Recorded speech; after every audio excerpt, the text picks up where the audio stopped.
Thanks for joining for this session. The background is that we are extremely fortunate to have somebody like Ausaf with us today. Largely because there is really nobody that I can think of today who brings to this topic the insight, the experience, and the academic rigor that Dr. Saeed does. I've known Osaf for decades now. Seen him as a very young officer, very young graduate out of Swania University, a fresh PhD, and then went off to be one of our star diplomats across the world. Has done some scintillating positions, has served in various exotic countries, and his insight into West Asia is rather unique. You'd not find somebody like that who brings to us a knowledge of the entire West Asia, coupled with having been in the in insider positions in countries that matter. That, for example, the United States. So he's able to bring to us that entire perspective of what West Asia thinks of the rest of the world and the other way around. So that's the background. And welcome, Azavin. Thank you so much for giving this time for us. I'd like to start off, because we are discussing West Asia past and present, uh, by giving to us a bird's eye view of the past. What is West Asia? What's the West Asian geography? Is it Saudi Arabia and Israel? More than that? So tell us a little bit about a dummy's guide to West Asia. Thank you, Ahmed. Thank you, Kuru. Thanks all of you for this wonderful opportunity. Of course, as Ahmed said, I have served in the region quite a bit, almost around 19 years in the Middle East, 10 years in Saudi Arabia, one in 3 different phases, then in Qatar, then Egypt, Yemen. Of course, I belong to Hyderabad and all through education here until my PhD at Usman University. So, West Asia, why I think the topic was chosen, I guess, is that it is the news. And this is the region which has been in news perpetual, I think, since Yes. 1947 or even earlier. And it's a kind of a conflict prone zone. So, but then when you ask the basic question, okay, what does West Asia actually mean? So there are, when we talk about West Asia, we also talk about Middle East. Many times, you are actually using these two terms interchangeably. But there's a subtle difference between the two. So West Asia is basically a geographical term. So it's a fixed region. So the westernmost part of Asia. So here that it comprises of the Arabian Peninsula. All the GCC countries, 6 GCC countries. It's the Gulf cooperation countries, Yemen, that is one. Yeah. Then you also have the Fertile Crescent, as we call, Lebanon, Syria, Jordan, Israel, Palestine. They all come on that. Then the Anatolian, the peninsula, which is basically Turkey. Then you also get parts of the Caucasian countries, Caucasia, the Azerbaijan, Armenia, Georgia, that part, and Iran. In this definition, it doesn't include the the North African countries, including Asia. Yeah. So mostly this term is West Asia, recent origin, mostly used in academics as well as in diplomatic this thing. Yeah. So on the contrary, the Middle East includes the North African country. Oh. In fact, the Middle East is a term which has been in use much older. It was perhaps coined by the British, and it was perhaps coined by the British India Office. So it's practically Eurocentric.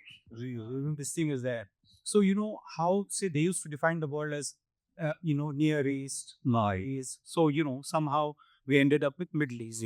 Now that Middle East definition is also when they also include sometimes other countries. Depending on the context in which you are using. So they have also included sometimes Afghanistan, Pakistan, although of course it should be, I know, South Asia. So that is the little difference, but it all depends on what context you're using. Then, many of you who are in business, we also have been hearing the term MENA. Right. MENA, of course, Middle East and the North Africa. Straightforward. But then the context has generally been, like financial institutions, World Banks, and all those for regional economic analysis, or companies using for businesses and investments and things like that. We in the external affairs ministry also use a term called WANA, that is West Asia and North Africa. So that in our context, what we do is that. So this includes the North Africa, plus it includes Israel, Palestine, and a few other countries like Djibouti, Somalia, and all that. So this is as far as the definition is concerned. Thank you so much. Which brings me to what you mentioned as you introduced us to that region. It is indeed intriguing that here is a region that ever since most of us here were born, it's been conflict ridden, um, uh, and it's very exotic because I remember Lebanon in the 70s. Most of you youngsters wouldn't remember that. But Lebanon was such a beautiful, Faiz lived there. Amitabh Bachchan went and made the Great Gambler in Beirut. The Beirut University was one of the most better universities in the world. So what what happened? I mean, why did this region get into such perpetual conflict, especially post the 70s? A broad sweep. Yeah, this is, I think, perhaps the one of the most complicated regions in the world.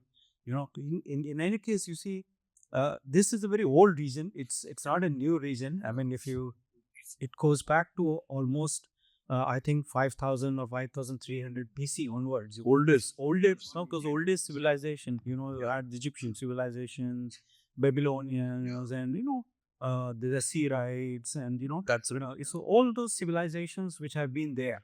So, so one of those things, and the Assyrites, for example, had several phases of ups and downs, and so all those things. So when you come to the Mediterranean, this was the ancient. When you come to the medieval period, then again you had some very fascinating civilizations, Umayyads, Abbasids. Then you had Mamluks in Egypt. Umayyads were in Iraq. Then you had the Byzantine, Constantinople. Then again you have Safavids, Seljuks. So all this in the you know basically in the medieval period. Then when we come to the modern period, and of course the Ottoman Empire, Ottoman Empire and the Safavids, which were basically the Persians, were the most important in that period, and along with the Egyptians. So when in the post World War One, the Ottoman Empire collapsed. So it was a huge empire, and then when it started collapsing, the different the provinces which it had, it started to kind of move in independent directions. Then when it came to World War II, the League of Nations gave the mandate of many of these nations in the Middle East, as well as in the North Africa, to Britain and France. So in the modern context, in the mid 20th century, these countries started to become independent of the colonial, and just as we, kind of got our independence. Many of these countries, roughly around the same time, for many countries as we got independent, maybe a few years earlier or a few years later. We had, Lebanon, we had Syria, Jordan, and all that. Of course, Egypt. Then you had a phase of nationalist movements. Best example is Egypt. 1952, Gamal Abdel Nasser, we had this, similarly, we had the Iraqis, who kind of overthrew the dictatorial regime and that. So you had these phases. When it comes to closer to our shores, when let's say Gulf, they all kind of are very recent in terms of the countries, So I think Kuwait, 1961, then Qatar and Bahrain and UAE, 1971. So they were all, most recent. And so what had happened also, that when British started, moving to this region as kind of their protectorates and other things. So, they carried a lot of Indians, they Indian workers, Indian soldiers. And so, that's how our proximity with these is developed. Now, these regions have basically, there are these religious divisions, Yeah. or ethnic division, as you could say, broadly into Shia and Sunni. Within the Shias also, you have several denominations. For example, 90% of course would be Sunnis, and maybe the rest are Shias. Within the Shias, you may have, so many others, Alawites, Alawis, Zaydis, like that. So, one would be this kind of a division between Shias and Sunnis. Yeah. As you could see, the best example, proxy wars between Saudi, which is a majority Sunni country. with Iran. Yeah. And most of these wars would play out, in countries like Lebanon. The mention about Lebanon, Yes. because Iranian population, and then other things, Syria, then Iraq and Bahrain, close to Saudi Arabia. Then many of these countries also have other religions also, though the number is small. Wow. Because mainly Christians. Right. Then you have the Jews. Then you have others also. Druze. Then you have Zoroastrians, Baha'i faith, like that. So sometimes this has been on the religious lines. Sometimes it has been on the tribal affiliation lines, but most often it has been on the the boundaries also.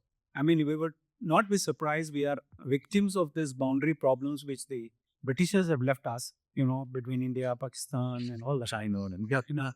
So the entire Middle East, you could see, are, beset with the same problem, like we have boundary problem between Saudi and Qatar, Saudi and Kuwait, Saudi and Yemen, Iran and Iraq, Syria and Lebanon, Syria and Turkey, So there are various things, and each conflict has its own, history and kind of, so it's a very, complex. And each time you see, I mean, I would think perhaps that, okay, if something is happening, maybe this region would be in peace, but it's not. But of course, all of you know that the oldest conflict there is the Arab-Israeli conflict, basically Israel-Palestinian conflict. And we are seeing various versions of that. I mean, it has been going on since 1948. And I mean, it is still continuing in the form of, Israel and the Gaza siege and other things. So we'll come to that. That's the big elephant in the room. We'll come to that.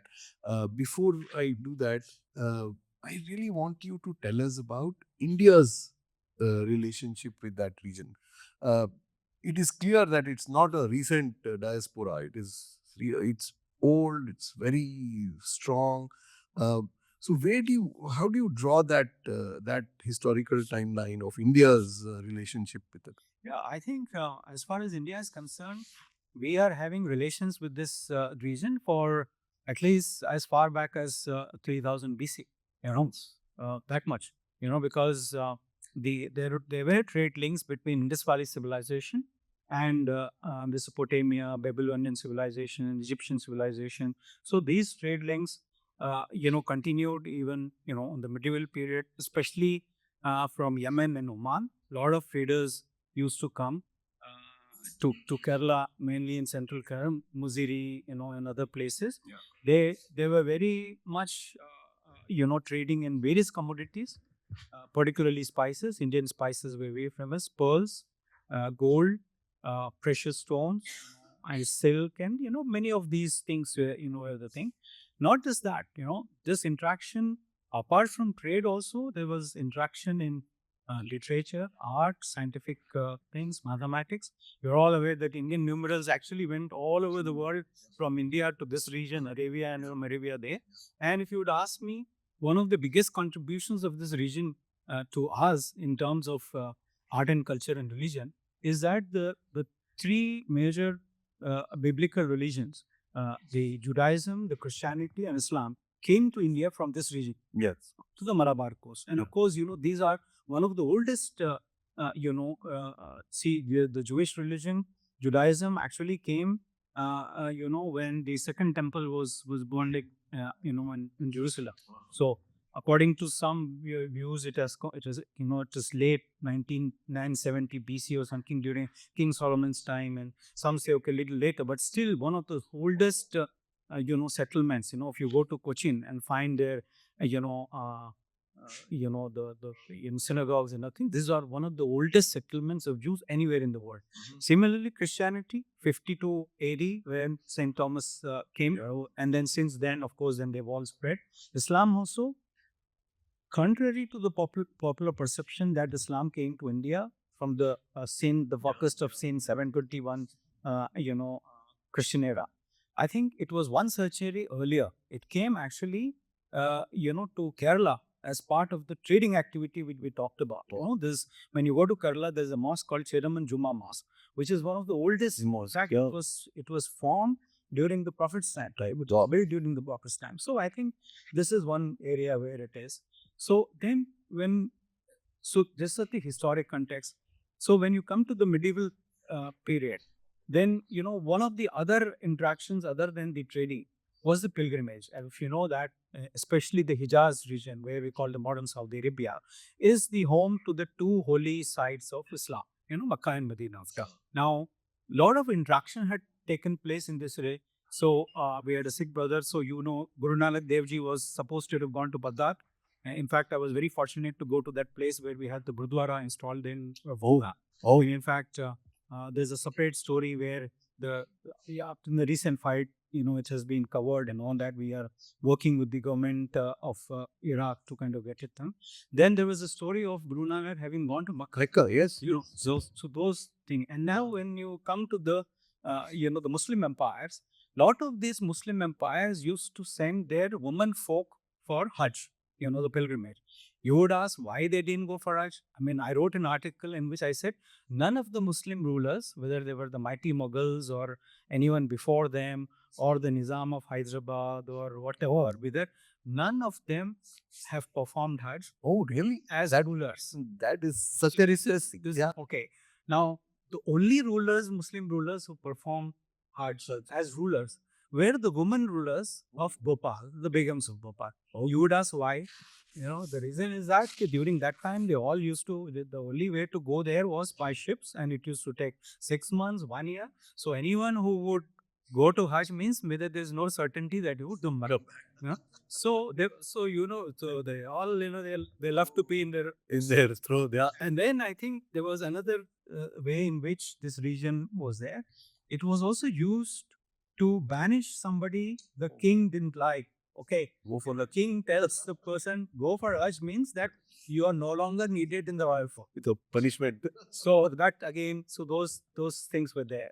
And most recently also during our British rule, a lot of Indians had to escape, from here to that part in Hijaz, especially after the first war of independence, 1857.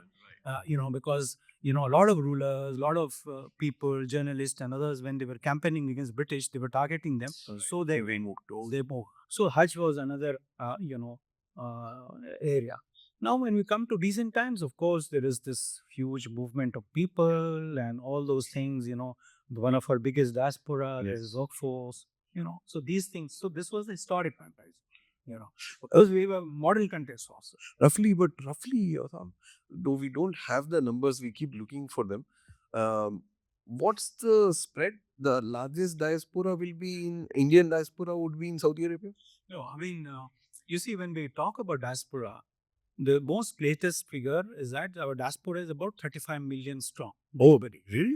35 million. It was used to be 31, 32, but increased. 35. Now, out of 35, around 15.8 or 15 point something, 6, 7, whatever, is non-resident Indians. But you say non-resident Indians, basically it means Indian passport. Passport holders, yeah. Then roughly little bit under 20 million, 19.5 Right. so, are the overseas, persons of Indian origin. Foreigners. These are persons of Indian origin, but holding Foreign passport. passport. So mostly are, Indian origin persons in North America, Australia, UK, they fall under that category. So among the non-resident Indians, of the 15.5 million, out of that, roughly 8.8 million live in Gaza. So it's a big number. It's a big number, yeah. It's a big number. And UAE alone has 3.6 million. Then Saudi Arabia, 2.6. You Kuwait, you have 1 million, like that. So all countries put together. And this is a very big diaspora. And the difference between the NRIs of Gulf, and maybe you talk about the other diaspora as that, they they have been traditionally contributing 50% of remittances which India receives from abroad. Wow. And this used to be until 2021 about 50%. And you must be all aware that India is regarded as a country which is receiving the highest volume of remittances. Yeah. Any country. Any country. All over the world. Yes. So I think the expectation for 2024 is around 135 Billion. billion. Billion. Yeah. Yeah. So this is there. Then you have earlier it was 125 and things like that. Yeah. Only in the recent times the Gulf the contribution of the Gulf diaspora has gone down because a lot of our people are going to other countries like UK, Not. US, Singapore, Southeast Asia is often. Yes. So because of education and other thing, but still this is a very important component of this. Only other difference is that they don't withdraw the money. Yeah. Like others who would withdraw. So, so this is how it is very important. You know, this is interesting. It's an important point.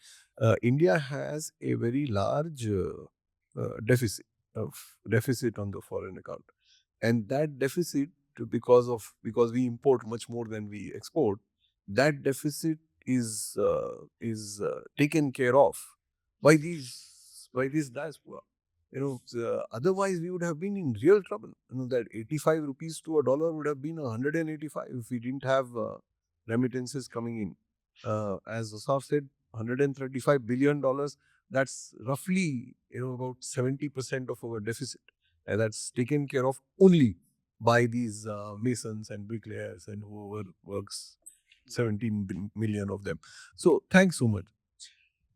To bring you to the present, and you've been there at a very important time during our building of relationships with the Middle East. Under Prime Minister Modi, one very baffling, for a lot of us in India, it has been baffling that under him we have seen, in some sense, the maximum improvement in our relationships with the Muslim countries. Quite contrary to what was happening in India. All of us were looking at that. And then we saw that he was doing very well. Every country in that region was giving him their highest awards, and he genuinely went there. Investment seems to have definitely gone up. And you were there at the helm of affairs in the most important country of the region. So how do you read this? How has this outreach worked? What made it work? And is there a reciprocity from those countries? We've been going. Are they reciprocating our gestures? Yeah. No, thank you, Amir, for asking this. Because you see, I mean, I gave you the the historic context and other things, and the relationships. Of course, they are not built overnight, and it has been developing. And I would especially, I mean, I see that relationship developing with all countries, especially particularly strong relationship in the Gulf countries. For example, we have with UAE and Saudi now. And of course, with other countries, which Egypt is the best example. Of course, that was the Nehru Nasser days onwards. Right. All those things were there. Now, before I go into the why and how of this, I just want to say that why is this region currently important to us? Very briefly, without this thing. Now, I mean, I would perhaps identify 5 or 6 areas. One is trade. So this region, the Gulf Cooperation Council, GCC alone, we are having a bilateral trade of $162 billion. Okay, and this is the largest or the highest bilateral trade India has with any bloc. So after the GCC comes the EU, I think 132 or something. Then comes the ASEAN, 125. Then comes China, 118. Then comes US. The US. China and US now almost neck to neck, just a little bit of a difference. So this is the thing. Now I'm not adding to this the whole of West Asia region. Now suppose I'm only saying the 6 GCC countries in the Gulf. Now if I add the entire West Asia, including Egypt, Morocco, there's that, whatever, this trade would go to 220 billion onward. So just for trade itself, this is the thing. So it's a huge trade, almost like 1/4 or more than 30% of our trade. Right.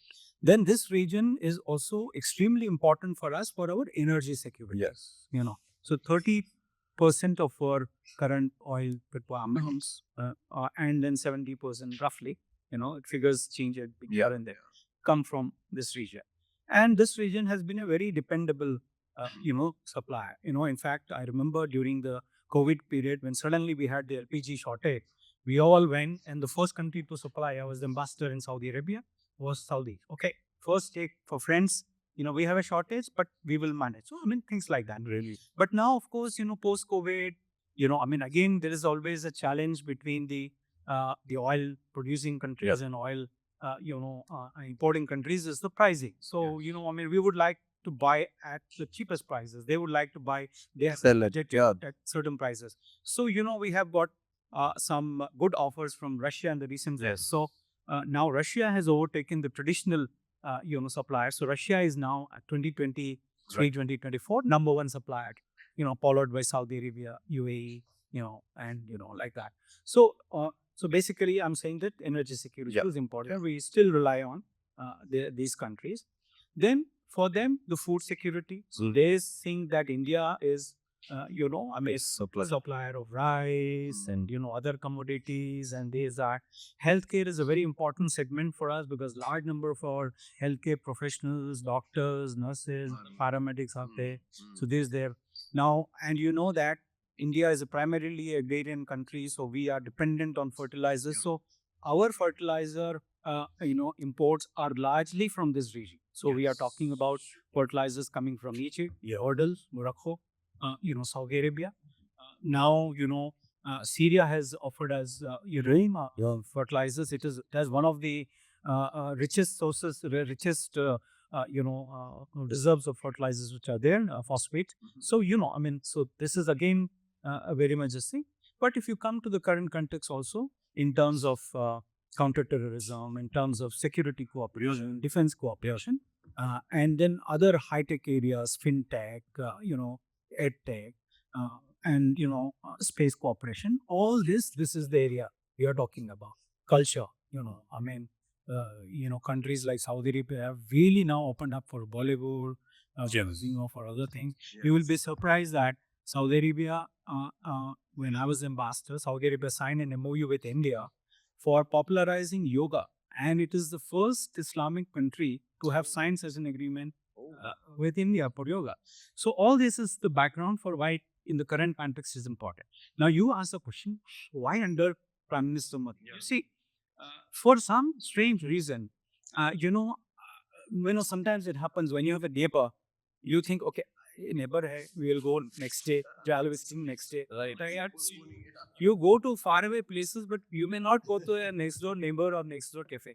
Perhaps this was what was happening. So, and I remember one anecdote where when I was ambassador in Yemen, we had the Prime Minister Basindwa then, who used to be the neighbor of Dhirubhai Ambani in Aden.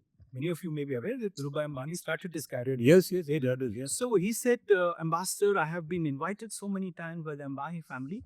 I would like to come officially to India because let the government of India invite me. I've gone so many times. Vokesh invited, like they have family members. Wow. But for such invitations to come through, because the bureaucracy, would take its own kind of this thing. So I think in process we had kind of, I would say, rather taken the region for granted. So those visits had not taken place. Right. When Prime Minister Modi came, he saw that there is this gap which has been there. So, so if you talk about, let's say I'm just giving you example, Saudi Arabia, we had, of course, see, and remember that some of these countries, when we celebrated our 75 years, Azadi Ka Amrit Mahotsav, we also celebrated 75 years of formation of diplomatic relations with many of these countries, including Egypt, Saudi Arabia, Turkey. So that means that the year in which we became independent, within a few months we established diplomatic relations. So then we had the very first visits were from King Saud in Helsinki. 55, 56. Yes. There, Jawaharlal Nehru went there. So from that time onwards, 56, we had to wait till 1982 for Indira Gandhi to go there. so many years. Okay. After 1982, then no visits from either side. Oh, Then came, I was in Saudi as a Consul General 2006, a very landmark visit. King Abdullah came and he was invited as the chief guest for this thing. So after 2006, then we had Manmohan Singh's visit.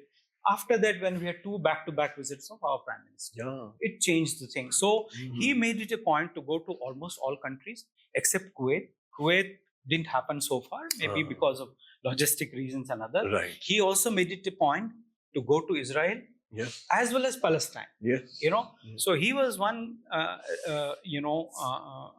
prime minister who clearly dehyphenated our relationship, saying, okay, so it's a, relationship which is independent of this thing. So in the process, we have also been able to kind of sensitize these countries about our concerns. So one of the best things, if you see West Asia policy in the foreign policy is one of the most successful policies which we have.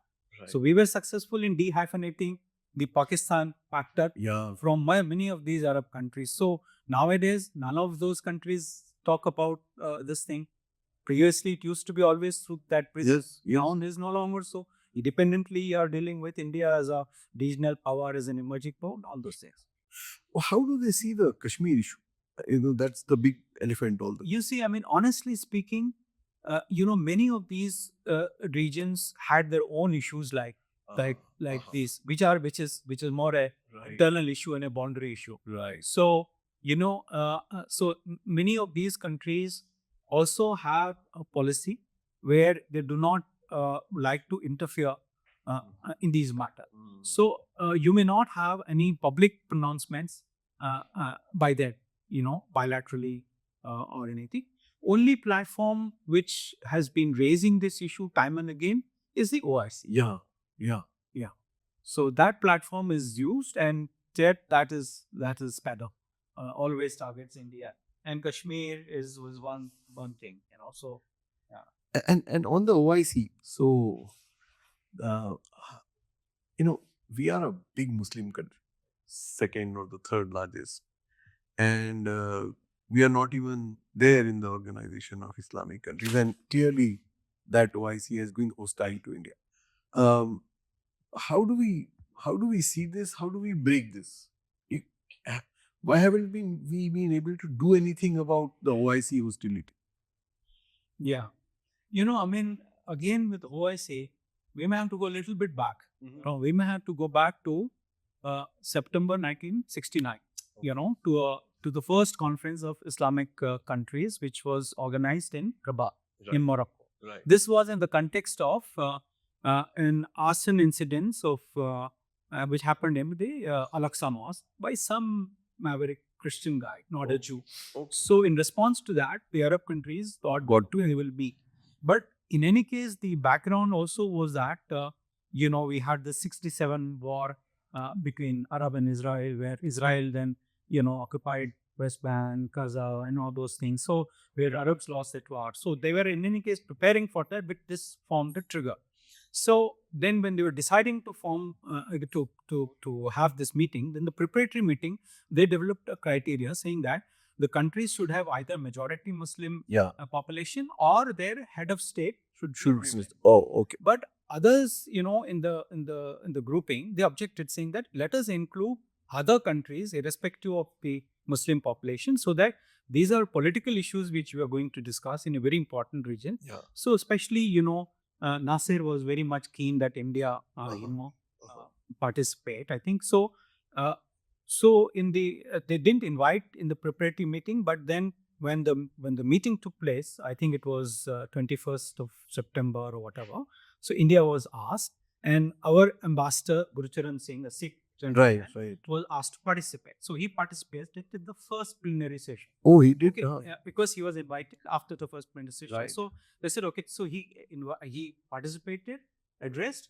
Then came the official Indian delegation, led by Fakhruddin Ali Ahmad, who was, I think, the Minister of Industrial Cooperation or whatever. Right. So he took a small delegation there. Now, so that was day one when Gurucharan Singh handled the thing, and he landed up on day two. Now, this also you should see in the context that on 18th September of the same year, there were major riots in Ahmedabad. Yes, of course, the One of the famous one ones. of the famous 69, riots, yes. which were after partition, perhaps The first one. was Yeah. first one of that magnitude. Yeah. Almost like 1,000 people died. Yes. So when the first day when they extended invitation to India, Pakistan was also present there, and they had no problem. So it was by consensus. Now the second day, I think it was Yahya Khan, was there. Right. So he started. I think they said that mysteriously, 2 or 3 journalists went to his room with a lie. Brief came saying that if the next day Indian delegation is allowed to participate, it will be very difficult for you to go back and face the population in Pakistan. Oh. So then he threw tantrums. He said, "I will not participate in the deliberations if India is go." So Fakhruddin Ali Ahmad was taken to his first. He was from airport supposed to go to the conference room. But he was then taken to the Urilla, and then everybody, all leaders were coming individually and saying, "Can you say that you are safe? Can you say that?" Basically trying to dissuade. So the net result was our delegation was there and it was not allowed. So in effect, what I'm trying to say is that they were invited to be the founder members of the OIC, but the invitation was taken back or disinvited and the delegation came back. So there was a huge controversy at that time. It was raised in Rajya Sabha or Lok Sabha. A lot of questions: should India have accepted, not accepted? This is the history. So the OIC was taken to ransom by Pakistan then. Since then, Pakistan has been playing the same game, So now the biggest problem in OIC is that, you see, one, of course, it is a big organization, second biggest after UN in terms of membership. Right. Congress and all that. Right. So ideally speaking, it could have been one of the bigger and the more respectable organizations looking after, so many international issues and all. Now, the way it works is that any member country can put forth a resolution which may or may not be necessarily debated before it is adopted. So you see, last minute a resolution is pushed.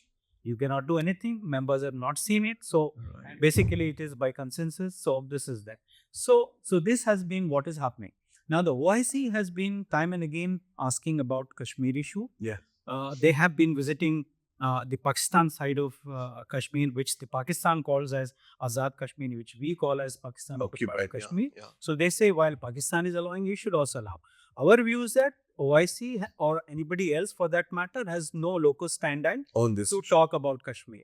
We have a bilateral mechanism, 1972, similar agreement between Pakistan and India. And so, We will talk on. talk on that. So that has been the stance on this. So time and again, they have been raising these issues or things like that. So this is how the relationship. Now you ask, what is our stance? Okay, you see, Sushma Swaraj was invited. Yes. I think it was a few years back. Yeah. Okay, and 2017 or 2019. Now, this was again after 50 years. Right. From 69, we were invited. 19, yeah. After 50 years, we were invited. Now, the sheer presence of Sushma Swaraj in her, speech which she gave, I mean, some of you should read. that speech. Yes. Yeah. So that resulted in one empty chair in that, Meeting. in that meeting of foreign ministers. And you will be surprised whose empty chair. It was Pakistan because Pakistan boycotted. So our presence nudged Pakistan away from that. So one view is that of people is that why not we enter and then put forth our views. Right. Now the other view is that, okay, we need not, because one, it's an organization based on religion. We are a secular country. Why should we join? So the first view is that, okay, we are representing the minorities and all that apart. Individually, we are all very friendly bilaterally with all these countries, and our trade, I mentioned to you all these reasons. So it is all the more reason that we should be in and then put forth our view. Having said all that, I think there is an internal churning happening. Some countries within the OIC are thinking of, Bringing more.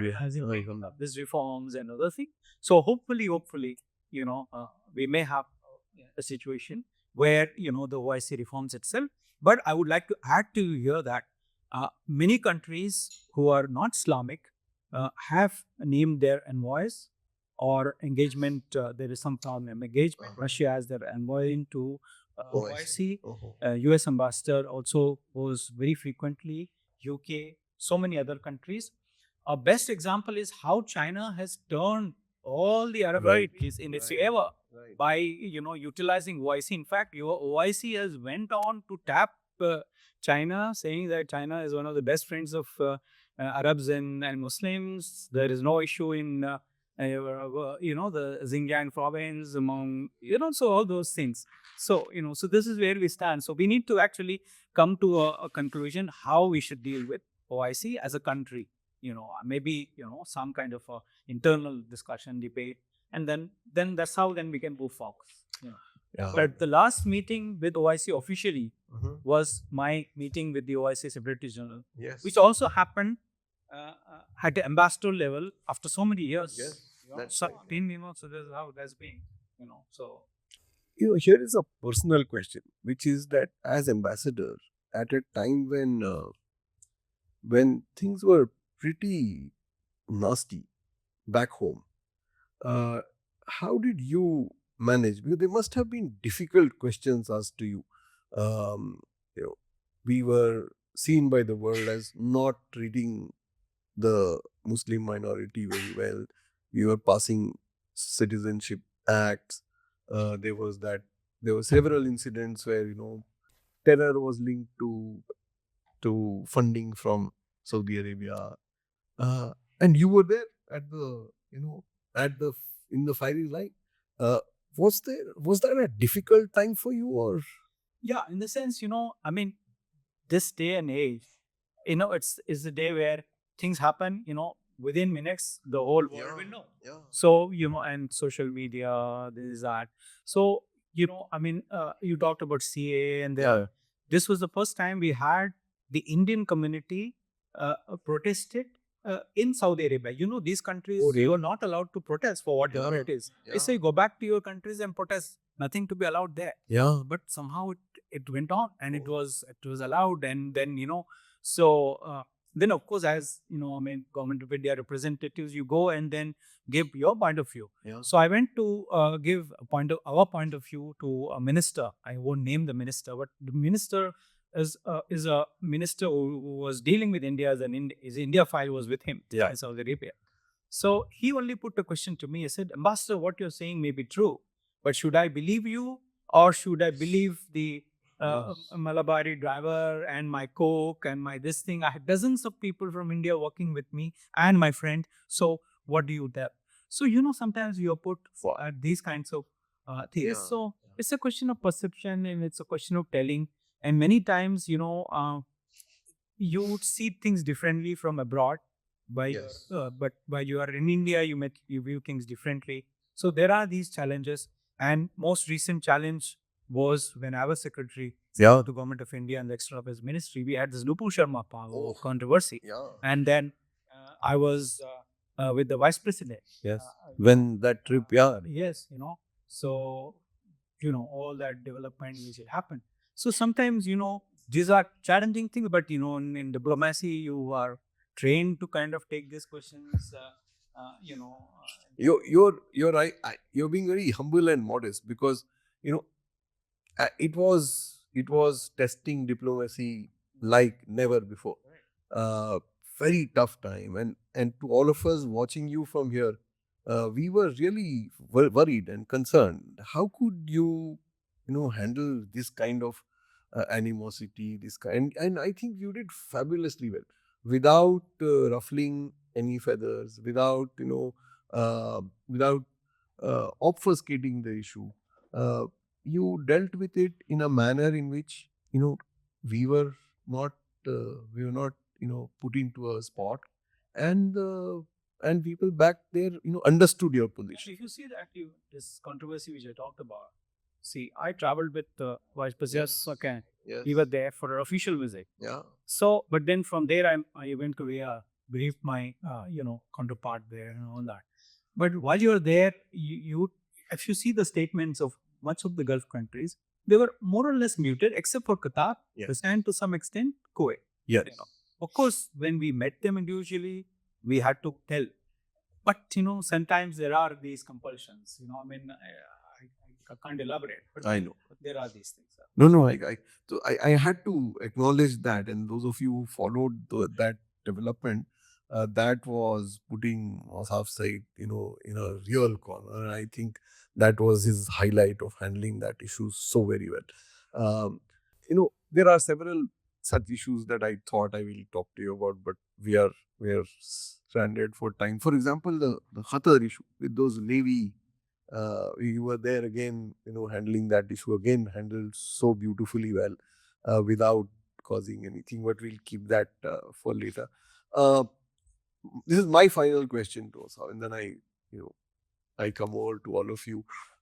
My final question is that these initiatives that we have launched, this I2U2, right? Uh, how are these being framed? How are they useful? And and you obviously were there when the whole strategy was being evolved. So how do you look at it and its future? Yeah, I think, some of our PSET initiatives, like ITUT is one, then India, Middle East, Europe, the corridor. This is another one. Yeah. In fact, the India, Middle East, Europe corridor was very, futuristic. Right? So it was launched in the last India's G20 Yeah. residency Yeah. in September 2023. I was very much part of these discussions and other things. Now, first, I'll kind of briefly tell you this. See, in this, we are connecting India to Europe Yeah. through a series of connectivity things. Of course, it will be through sea lines from here to the Gulf, Yeah. to UAE, India to UAE through this, from UAE to Saudi to Jordan, and Jordan to Israel, by rail and road networks, and then from Israel post of Haifa to Greece ports. Oh. So you have this, and the advantage would be that there is a 40% saving over time and other things, transportation costs from the Suez Canal. Then not just this, but there's going to be sophisticated connectivity, data connectivity. Then there is a energy corridor, especially involving the green hydrogen Yes, transportation and things like that. So many of these things, for example, let's say one country which is energy surplus, and if they want to kind of supply energy to a energy deficient country for maybe a short period or what, all these possibilities would be there. So we are basically, this is when it comes up, it would really revolutionize the way trading and other things is being done. So this is the thing. And then of course, again, it involves a lot of countries: India, UAE, Saudi, US, France, Germany, Italy, then EU, and more countries will come. Of course, so far, Israel and Jordan had not signed a peace. Yes. But eventually it They will will, come. Yeah, this is one. Now, ITU2 is again a very, innovative concept, because just see, this was like a grouping where countries of different religious denominations, Yeah. just see, Yeah. US predominantly Christian, UAE predominantly Muslim, the Israelis, and yeah. they are predominantly Hindu. So those, culturally different countries coming together for economic gains or geopolitical gains, all those things are there. And one of the prime things is development, Yes. sustainable development, sustainable agriculture. All these things are there. And of course, it's a new concept, just kind of started. So we already had a business forum, as part of this. The whole idea is that technologies of US and Israel would be utilized to begin with. UAE would fund, in India for agricultural parks. $2 billion of investments are likely to come. And then, it will be agricultural parks and other food parks will be set up in different parts of the country, to begin with Gujarat, Madhya Pradesh, but all other places. Right. So this will be there. Similarly, there are investments in renewable energy, and basically they identified 7 areas, and these two are there: space technology, transportation, logistics. So technology, many of these things. So this is again thing from different people's perspective. It also means different thing. For Israel, it is a greater acceptability within the Arab world. Yeah. But US also, it provides a new opportunity to engage with this part, because it was felt by the Arab countries that US is receding from this Yes. rhythm, partly, because of that Russia and China were coming in, filling in, their thing. In fact, China started playing a political role, it was always economic engagement with the Arab world, but then, you saw most recently how they mediated between Saudi and Iran. Yeah. So this is, these are the things which throw new challenges, But having said that, India is a country which is accepted widely among all countries. Yes. So, whatever we, propose or do, I think there is a great seriousness and people take. And later people have also, these countries have also come and consulted not only on bilateral matters, but other matters, regional matters, other matters, conflicts, global conflicts, and things like that. Okay, so while you get ready with your questions, Ausaf, here is a set of mischievous, small questions where you have no choice but to answer in one word or two words, right? Do you think that Donald Trump's becoming president will help solve the Gaza problem? Help solve the Gaza problem. Okay, now You are not allowed a long answer. no. Okay, I think yes. I think yes, because Donald Trump too may be slightly different from Donald Trump power. Okay, because you see, I don't think he would like his second presidency to be, dragged into a full-blown war and all. Already, you see, the world is getting prepared to kind of, all these things happening as things, And then remember that now Donald Trump also has a Lebanese son-in-law, Right. and the son-in-law's father was the one who actually introduced him to a large number of American Muslim electorate who actually turned voted Republican, yes. So this is again another factor which is there.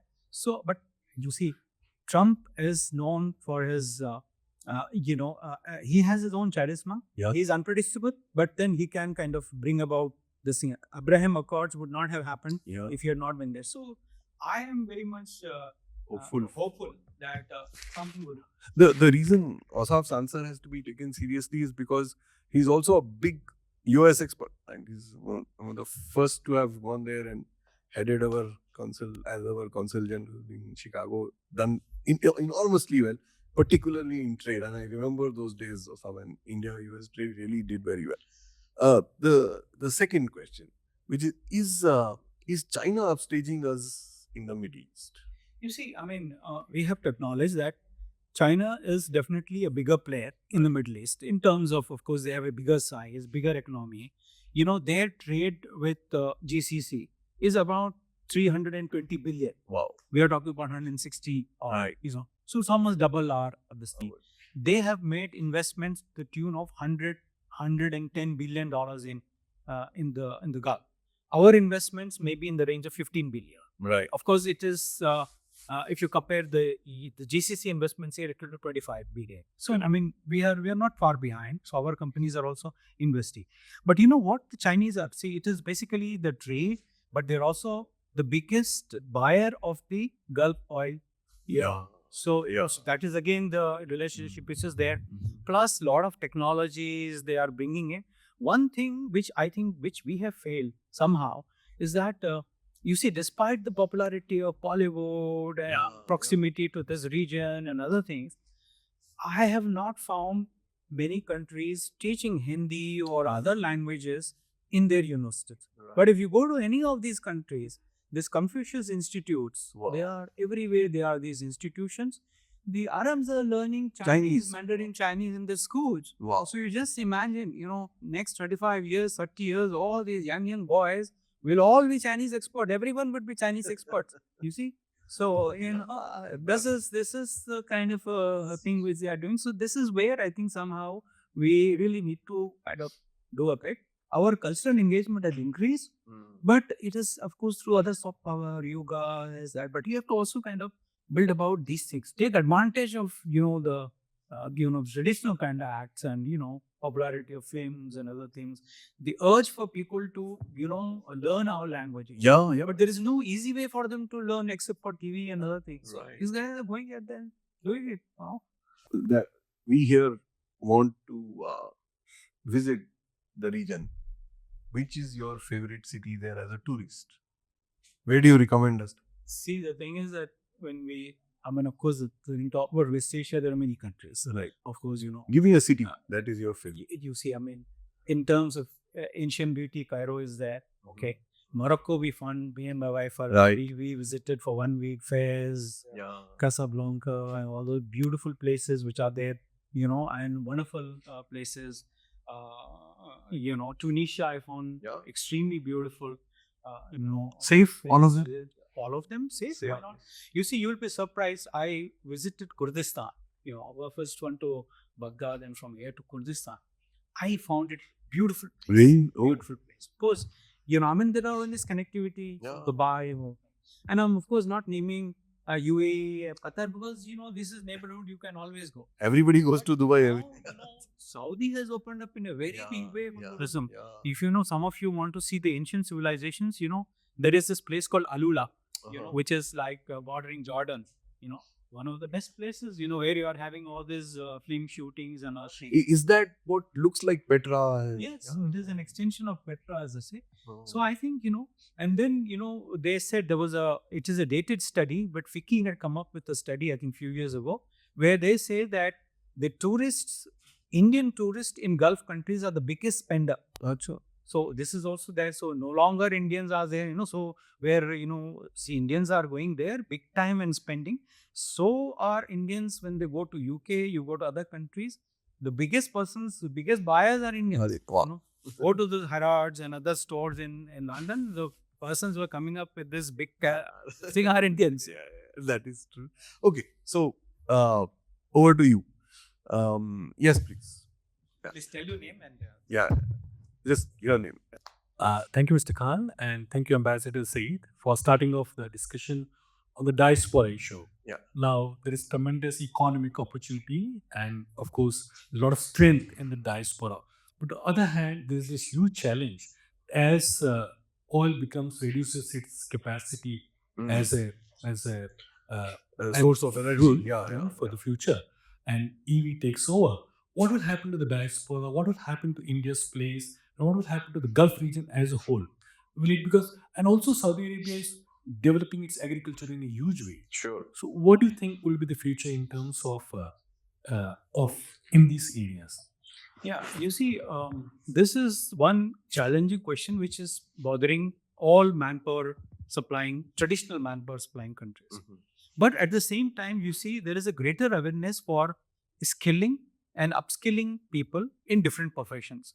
Not just the traditional workers, but even, you know, professionals like doctors, engineers, or scientists and others, because all these countries are actually expecting them to upgrade themselves. Now, and then, you know, through international organizations also, IOM and others which are dealing with diaspora, there have been, you know, always this kind of interactions. I mean, I was looking after the diaspora secretary CPV in the external affairs, and then we were dealing with many of these things. So how this transition from, you know, the traditional, you know, sources of energy to, you know, renewable energy, how should our people transit in that? So they should also be prepared for this newer technologies. Yeah. Similarly, other technologies which are emerging in. So, you know, what we have been doing is that there was a state outreach program. So like as secretary or as our Ministry of State, we go to different state governments within India and then tell them, okay, these are the opportunities coming in such and such countries. So you train your people in that manner. So, okay, let us say in Telangana, you have this Tomba. So Tomba would be our counterpart from Delhi. Likewise, in Kerala, you have Norca and things like that. So at the same time, we were, you know, we were mapping the job opportunities in different parts of the world. And, you know, the profiles requirement of people different. You know, Southeast Asia, you go completely different. Gulf also is changing because the Saudi Arabia again now looking for large number of people who would be experts in, you know, hospitality sector, tourism sector. Right. Because despite being an energy-rich country, they are also the transiting fast into the renewable energy sector because they also have their own commitments for climate change. Right. So, you know, so there is this huge segment of people, you know, would be required by them. And then, you know, this segment of people will come only from South Asia, mainly from South Asia. You know, India is also I think I remember very well that when Prime Minister had gone there, Prime Minister Modi, 2019, when I was ambassador in Riyadh. So he had their human resource minister had come and called on him. So Prime Minister gave him a suggestion that why don't you make a 10-year plan, and at least a 10-year plan, and give us a thing of various requirements so that we suitably train our people to be, directly of this thing, and we'll give you an ample choice. So I think that kind of discussion has second. And so it is a transition, which is a difficult transition, but our people will have to learn. And I'm confident that state governments and center is will see that. Wonderful conversation, sir. Thanks for all the insights. Very keen to hear your views on the Palestinian conflict and where you think this will go. There's always been, as you said, a hotbed of conflict, etc. But it does look far more volatile now than it ever did before. Yeah. Eager to hear your views on where you think this will finally land up, per se.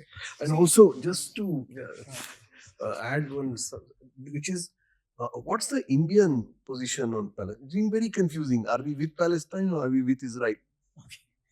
You see, indeed, as I mentioned possibly at the beginning, this is one of the oldest conflicts which is going on. In fact, it started in the late 1880s when Palestine was with Ottoman Empire, Right. and then large number of Jews started coming and settling in Jerusalem. So tension started building up. Then we had that 1917 Balfour Declaration, which the Britain somehow they said, okay, the Palestine needs to be partitioned, and eventually then of course the Israel's right as an independent state. Eventually the partition was done into state of Israel, then Gaza and the West Bank. That was this historical thing that led to the first war, the 1967 war, then 1970. 73 war, all those things happened, and again we had the first Gaza war, Intifada, so whole thing goes on and on. So it's the most complex thing which has actually divided the Arab world, divided the world for a long time, which is there. And and then this has also led to the axis of evil, as Israel says, of Iran and all that. Now you see, I think honestly speaking, the only solution, which is a difficult solution for this thing, is a two-state solution. Now, how to convince both the parties with international, arbitration and guarantees to agree to this, what form of agreement comes in, this is something we need to see, because there is no other solution other than this. If you have a two-state solution, which perhaps is a rightful solution, most of the Arab countries will have no hesitation in backing this. And at the end of the day, you see, I traveled to Palestine. I think it was 2023, middle of 2023. I went through, Tel Aviv, Israel, land border crossing. There is so much of tension in the population, both sides. It's not that it is only on one side. So many armed people. Every day-to-day life, if you are there, then you will imagine. So I'm not saying only the Palestinian. That side is also, I think. The population, one doesn't know which missile will come from where, what drone will come from there. So at the end of the day, it's a territorial issue. I think it is an issue which can be resolved if, I think we were close to it. In fact, if you see, 2002 was the Arab Peace Initiative put forth by Prince Abdullah, Prince Abdullah, who later became the king.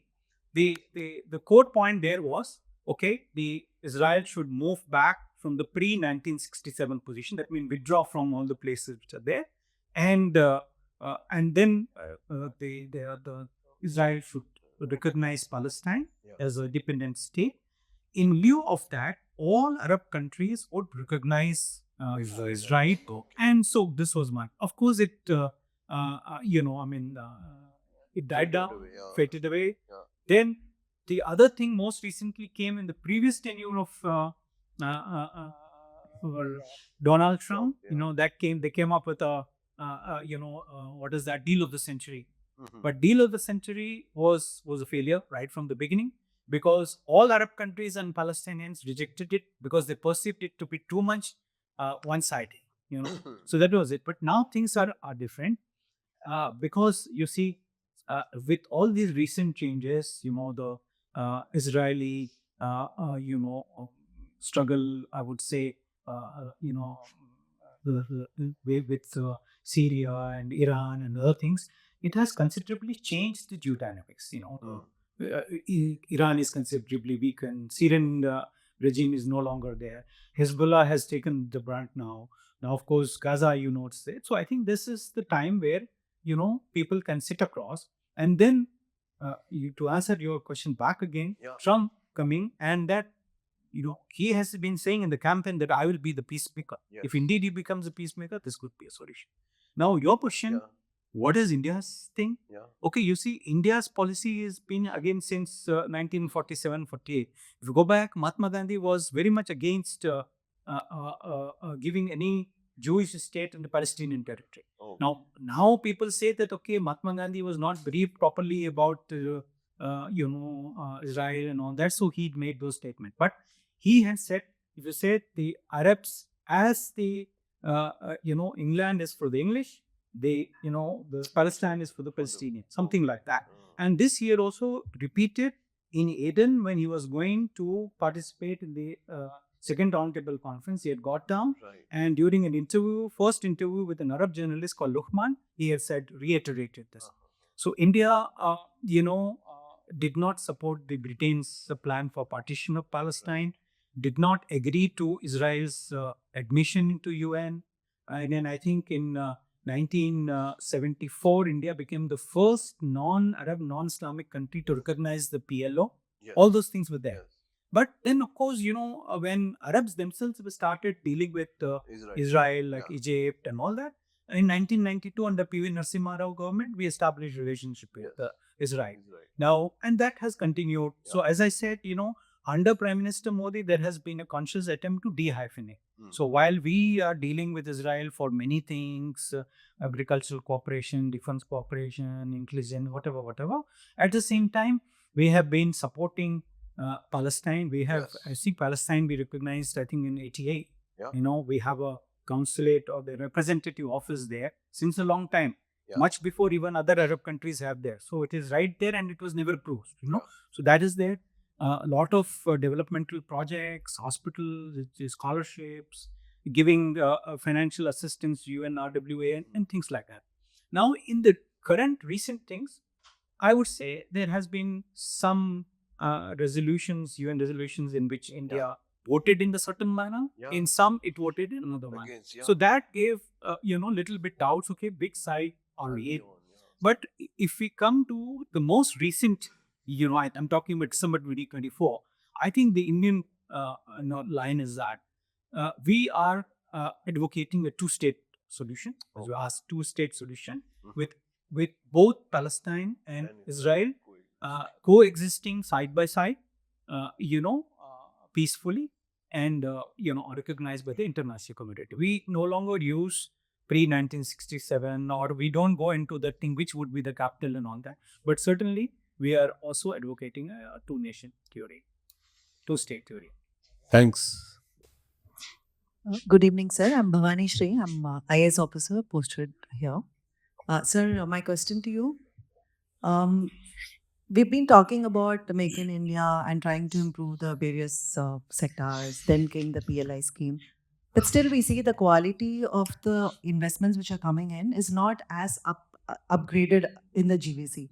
So how does the foreign relationship angle help us to bring better quality of investments? And second thing, I wanted to find out about how, in these days, we see that the states are competing with each other in bringing in the investments. So, for example, how Foxconn, everybody first wanted to come to India, then the states, and they end up getting the best of the pie. We are trading against each other. So, how do you see this? More of good or bad? No, I think this is one. After the World Bank started grading the Indian states, and you have a classification. People, the countries or the potential investors now have a choice. And then again, India, all states are not kind of monolithic. Each state has their own, advantages. And so, like, for example, Maharashtra may be advantages in terms of manufacturing, automobiles. Gujarat may have its own strength. Likewise, South India, Telangana, Andhra, Bangalore, software, and other things. So these are the things. So now you say there is a competition. Yes, indeed, there is a competition. So state governments would talk to the investors and say, okay, you have talked to XYZ states. Tell us, we will not only match it, but maybe we'll even go further and beat it. Huh?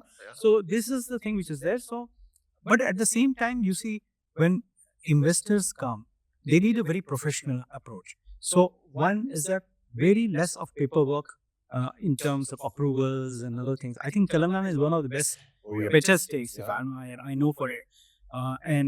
Again, going back to my days in Consular in Chicago, we had I facilitated the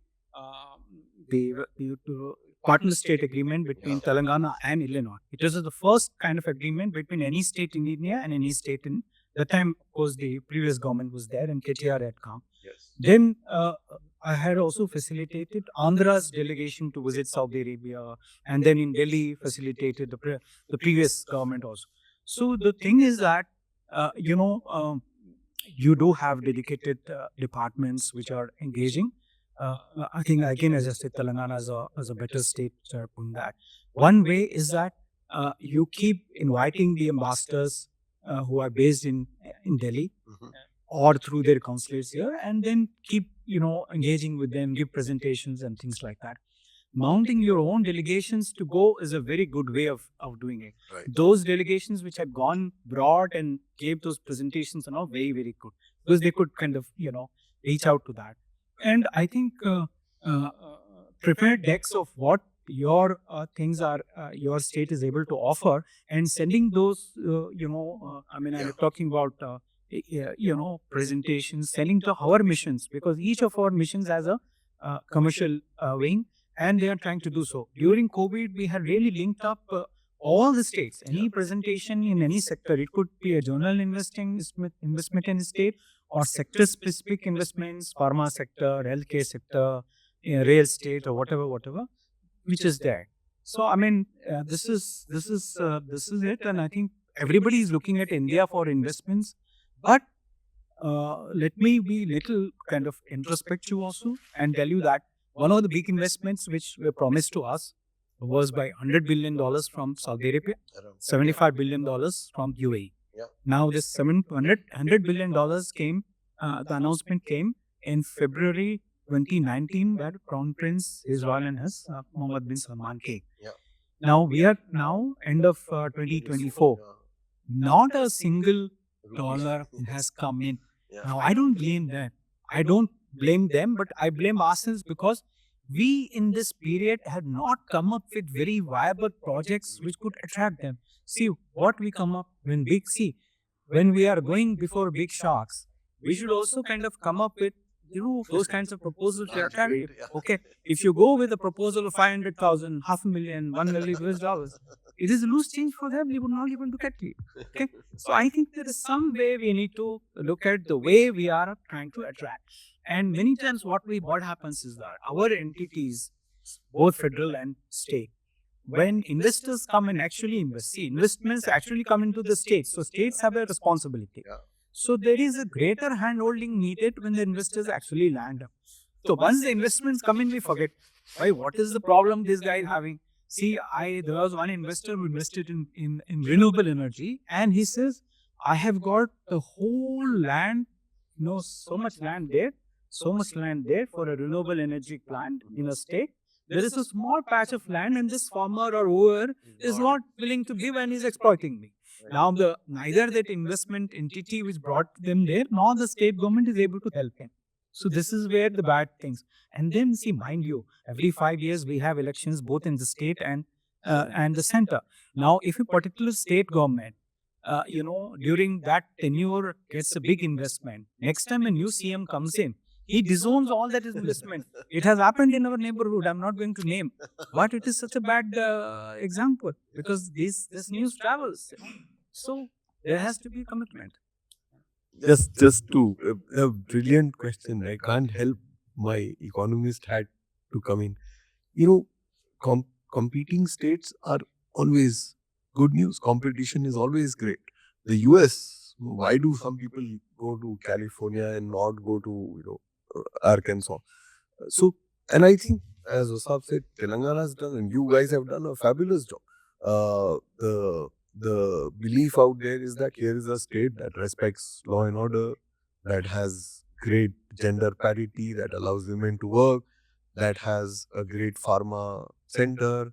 So I think we are doing well by competing with other states. Yeah. Yes. Yeah. I think.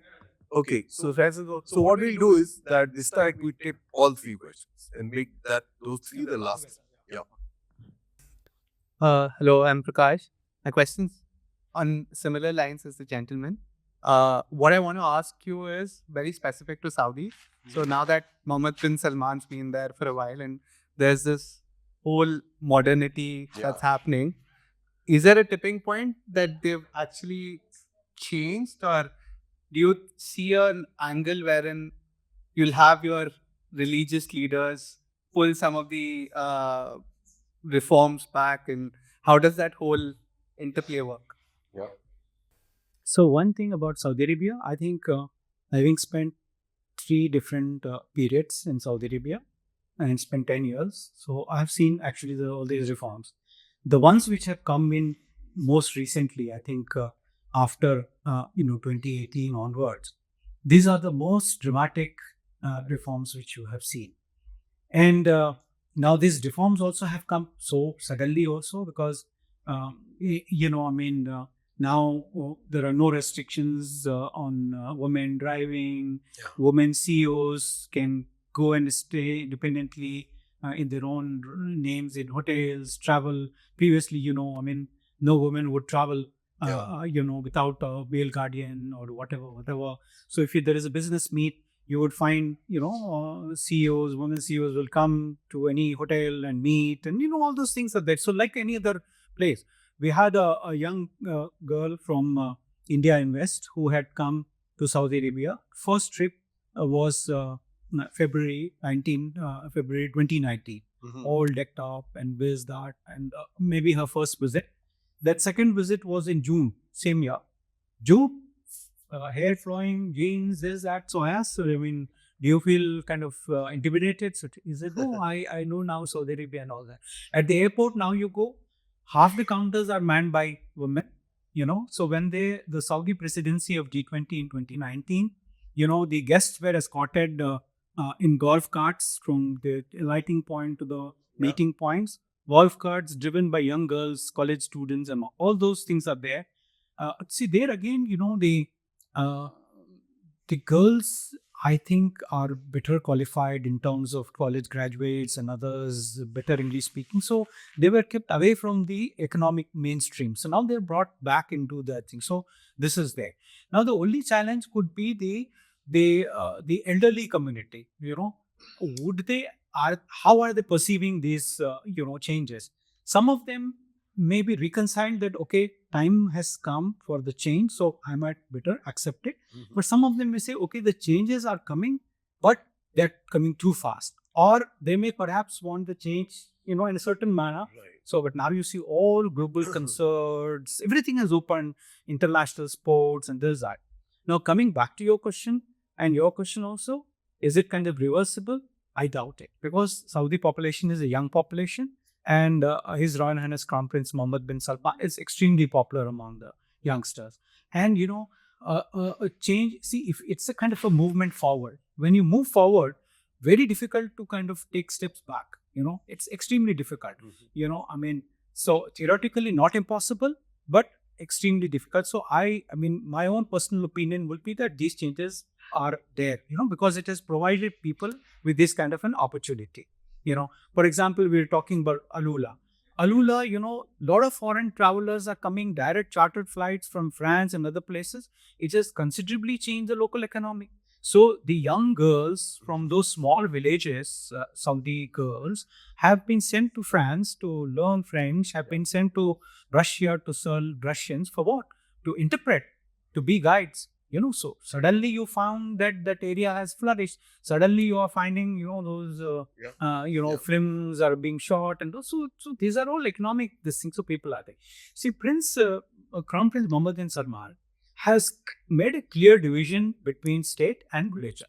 And then, he has, I mean, if you go into some of his pronouncements, he has made it a point that, he said Abdul Wahab, the proponent of Wahhabism, was one religious scholar and not kind of one of the several religious scholars like that. So, and I think those perceptions of what you talked about are the perceptions of the past, And in terms of this thing, it was basically, they used to say Qatar and Saudi more orthodox and all that. But with the things happening, it is all completely different, So if any religious, they have been asked now, you see, previously, these religious leaders would make any comment on political. Now you would not see anyone making any political comment. You see, you restrict to your this thing. So this is there. Iran, yes, I think in Iran, we, those of us fond of Iranian chai in Hyderabad, our relations go much, much before. It's a long-standing relationship. We still have a very strong relationship with Iran. And there is a rupee trade with Iran and, all those things. And I was part of one delegation, which was Vajpayee's delegation to Dalong Temple. And I think we have again dehyphenated Persia and Iran and the Arab world. So we have good relations with that. And then but sometimes what happens is that you are under certain pressure because of international sanctions.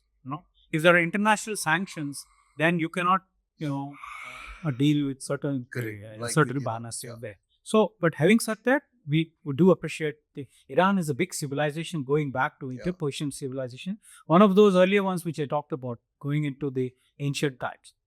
You said about bilateral. Yes, I think, like say the most recent is the Syrian, the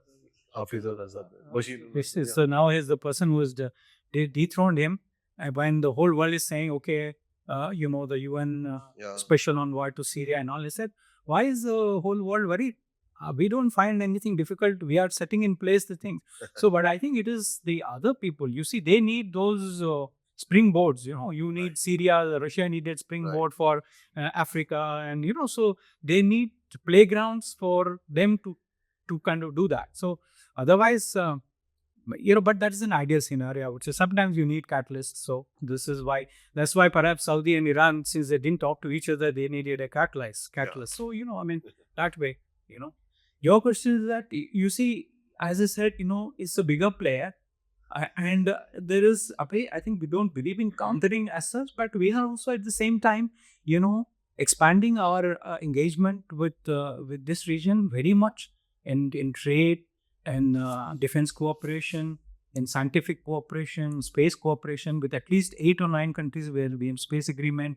There are now countries with which we have all the 3 services, Army, Navy and Air Force. We have exercises which are happening. Oman, UAE, Bahrain. With Saudi, we had the naval exercises and all that. Intelligence sharing, counter-terrorism. All these things are happening, So this is there. But I said there are some areas where we could perhaps do a little bit better, And at the end of the day, also, you see, the wherewithal which we have at our disposal. Sometimes, I remember once we had gone on an official tour to an African country, so Liberia. So Liberia, I was dealing with Africa then. I was a joint secretary. I'm talking about, what was that, 2008, 9, 10. So Liberia was looked after by our mission in an Ivory Coast, Cote d'Ivoire. That mission looked after 4 or 5 countries. So we went there. We found a huge Chinese embassy there with, I think, 20 diplomats in a small country, which was looked after by our, this thing. So, we can't match. We have only around 900 diplomats, and each one is doing multitasking. So, so there are those constraints also. But despite all those constraints, we are, expanding, slowly doing well. That's just I found that question very relevant and very point. So, what is Saudi Arabia's role in this terror funding, madrasa funding, fundamentalism? I think it is over-exaggerated because we find that Saudi Arabia is more or less on the same lines as India or any other country in terms of countering. See, there are. You see, it will boomerang on any country if it funds terrorists. There are numerous examples all over the world where people who have encouraged these Yeah. kind of elements. We have seen in our neighborhood, we have seen in West Asia, we have seen. So everybody has learned their lessons. So I think this is a little bit of an over exaggeration, and because nowadays, as I said, the information flow is so fast Yeah. that you cannot kind of hide these kinds of things very easily. Is West Asia worried about the growing religious fundamentalism in India and the state, becoming in some sense, a religious state? You see, I mean, yes, in the sense that see, many of these states look at India as a role model. When we talk about role model, India is a role model of diversity, Yes. unity, diversity, because Yeah. there is nothing which seems common among Indians, Yes. but everything is common. Yeah. Because you come to, there are so many languages. Every 100 miles, 100 kilometers you go, there is a change in dialect. There's that, the way people have evolved Yeah. and everything. So I remember once, a delegation from Doordarshan of India had visited Saudi Arabia. Long time back, 1995. Mhm. We had 3 persons who are entering. One with Mongoloid features, who was the leader of the delegation. Right.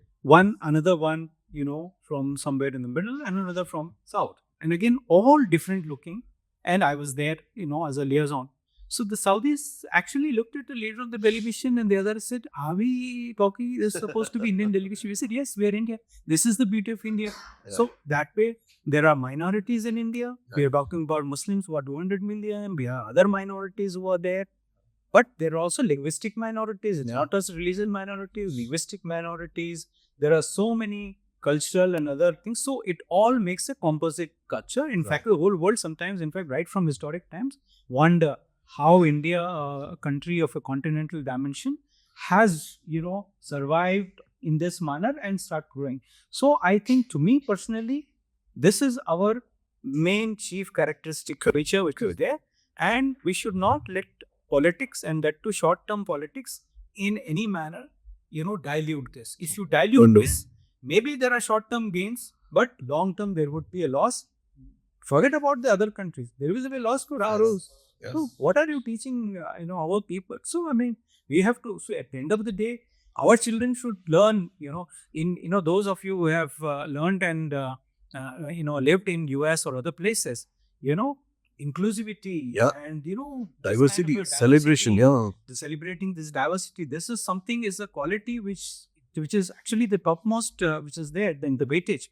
So this is what I think we need. And once we come to that level as a society, I think we will look beyond all these challenges, and what India is today, maybe 20 times or 30 times ahead than this. If we just overcome these small differences or challenges which we may be facing, because you see, as an investor, again, lady has asked about, if I'm an investor, if I'm looking at a state where there is a communal riot, where there has been some trouble, I would think, should I go in that state? Yeah. Should I let my factory be closed for some reasons? I might rather move to the next one, which is better controlled. So that is best for it. Or if as a country, if I look at that, say, oh, there is some problem there, I may defer it. I may have a relook. You see, why give this thing when we have so much of ancient and traditional and as well as modern, yes. strengths which we have, and as a potential to become a world leader. Very nice.